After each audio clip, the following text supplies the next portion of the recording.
Emma. By Jane Austen. Book 1. Chapter 13. There could hardly be a happier creature in the world than Mrs. John Knightley, in this short visit to Hartfield, going about every morning among her old acquaintance with her 5 children, and talking over what she had done every evening with her father and sister. She had nothing to wish otherwise, but that the days did not pass so swiftly. It was a delightful visit, perfect, in being much too short. In general their evenings were less engaged with friends than their mornings, but one complete dinner engagement, and out of the house too, there was no avoiding, though at Christmas. Mr. Weston would take no denial, they must all dine at Randalls one day. Even Mr. Woodhouse was persuaded to think it a possible thing in preference to a division of the party. How they were all to be conveyed, he would have made a difficulty if he could, but as his son and daughter's carriage and horses were actually at Hartfield, he was not able to make more than a simple question on that head. It hardly amounted to a doubt, nor did it occupy Emma long to convince him that they might in one of the carriages find room for Harriet also.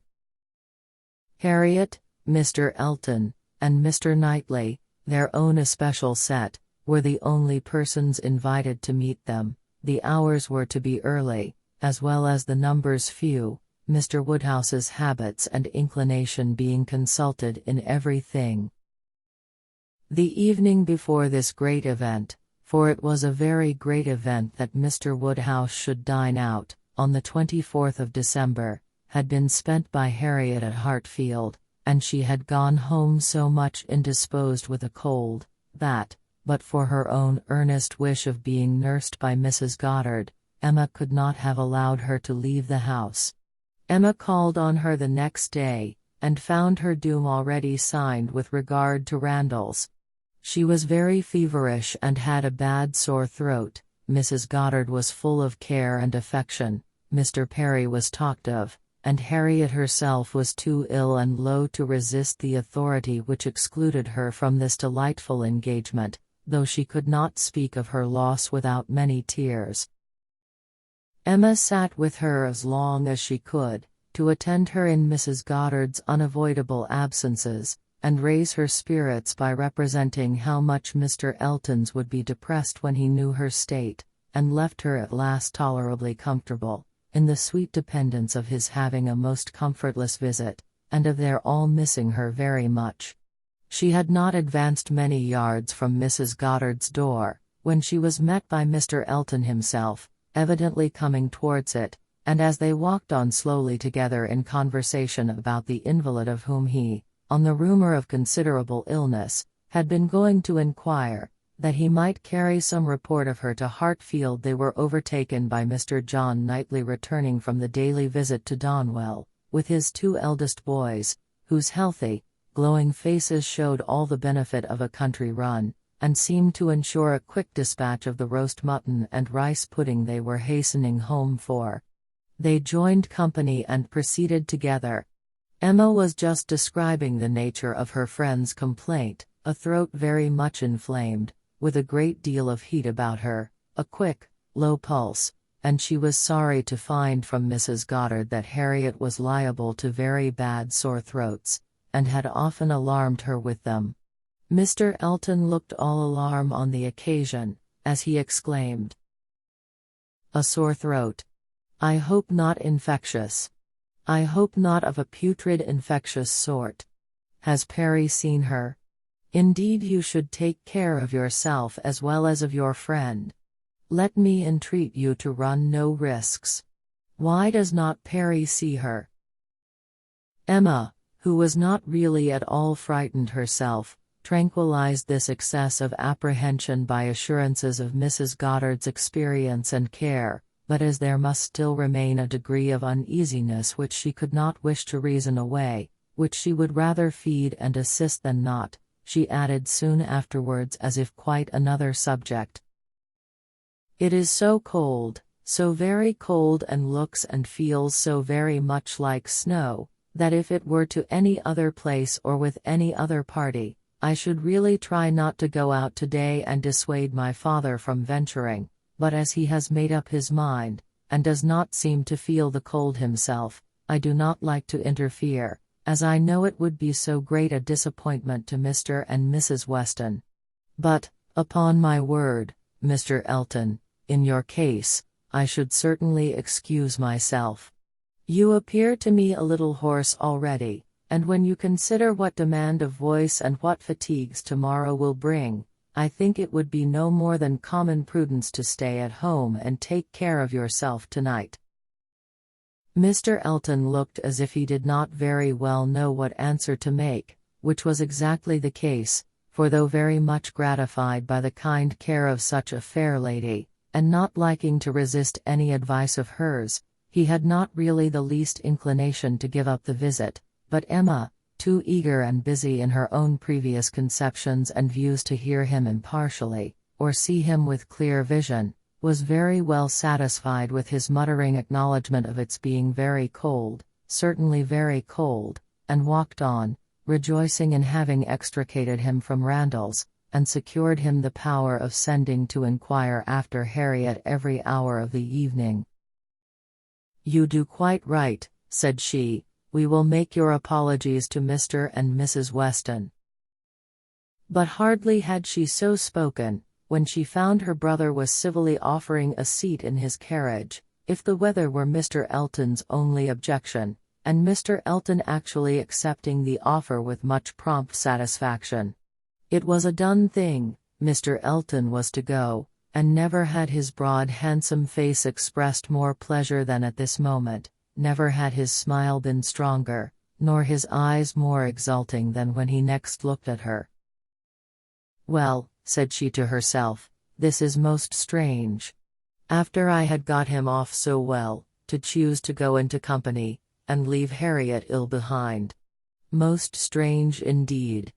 But there is, I believe, in many men, especially single men, such an inclination, such a passion for dining out. A dinner engagement is so high in the class of their pleasures, their employments, their dignities, almost their duties, that anything gives way to it, and this must be the case with Mr. Elton, a most valuable, amiable, pleasing young man undoubtedly, and very much in love with Harriet, but still, he cannot refuse an invitation, he must dine out wherever he is asked.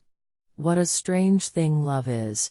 He can see ready wit in Harriet, but will not dine alone for her. Soon afterwards Mr. Elton quitted them, and she could not but do him the justice of feeling that there was a great deal of sentiment in his manner of naming Harriet at parting, in the tone of his voice while assuring her that he should call at Mrs. Goddard's for news of her fair friend, the last thing before he prepared for the happiness of meeting her again, when he hoped to be able to give a better report, and he sighed and smiled himself off in a way that left the balance of approbation much in his favor. After a few minutes of entire silence between them, John Knightley began with, "I never in my life saw a man more intent on being agreeable than Mr. Elton. It is downright labor to him where ladies are concerned. With men he can be rational and unaffected, but when he has ladies to please, every feature works." "Mr. Elton's manners are not perfect," replied Emma, "but where there is a wish to please, one ought to overlook, and one does overlook a great deal. Where a man does his best with only moderate powers, he will have the advantage over negligent superiority. There is such perfect good temper and goodwill in Mr. Elton as one cannot but value." "Yes," said Mr. John Knightley presently, with some slyness, "he seems to have a great deal of goodwill towards you." "Me?" she replied with a smile of astonishment. "Are you imagining me to be Mr. Elton's object?" "Such an imagination has crossed me, I own, Emma, and if it never occurred to you before, you may as well take it into consideration now." "Mr. Elton in love with me? What an idea!" "I do not say it is so, but you will do well to consider whether it is so or not, and to regulate your behavior accordingly. I think your manners to him encouraging. I speak as a friend, Emma.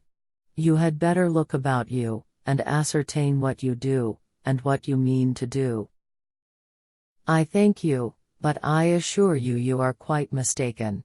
Mr. Elton and I are very good friends, and nothing more, and she walked on, amusing herself in the consideration of the blunders which often arise from a partial knowledge of circumstances, of the mistakes which people of high pretensions to judgment are forever falling into, and not very well pleased with her brother for imagining her blind and ignorant, and in want of counsel. He said no more. Mr. Woodhouse had so completely made up his mind to the visit, that in spite of the increasing coldness, he seemed to have no idea of shrinking from it, and set forward at last most punctually with his eldest daughter in his own carriage, with less apparent consciousness of the weather than either of the others, too full of the wonder of his own going, and the pleasure it was to afford at Randalls to see that it was cold, and too well wrapped up to feel it. The cold, however, was severe, and by the time the second carriage was in motion, a few flakes of snow were finding their way down, and the sky had the appearance of being so overcharged as to want only a milder air to produce a very white world in a very short time. Emma soon saw that her companion was not in the happiest humor. The preparing and the going abroad in such weather, with the sacrifice of his children after dinner, were evils, were disagreeables at least, which Mr. John Knightley did not by any means like. He anticipated nothing in the visit that could be at all worth the purchase, and the whole of their drive to the vicarage was spent by him in expressing his discontent. "A man," said he, "must have a very good opinion of himself when he asks people to leave their own fireside, and encounter such a day as this, for the sake of coming to see him. He must think himself a most agreeable fellow. I could not do such a thing. It is the greatest absurdity actually snowing at this moment. The folly of not allowing people to be comfortable at home, and the folly of people's not staying comfortably at home when they can.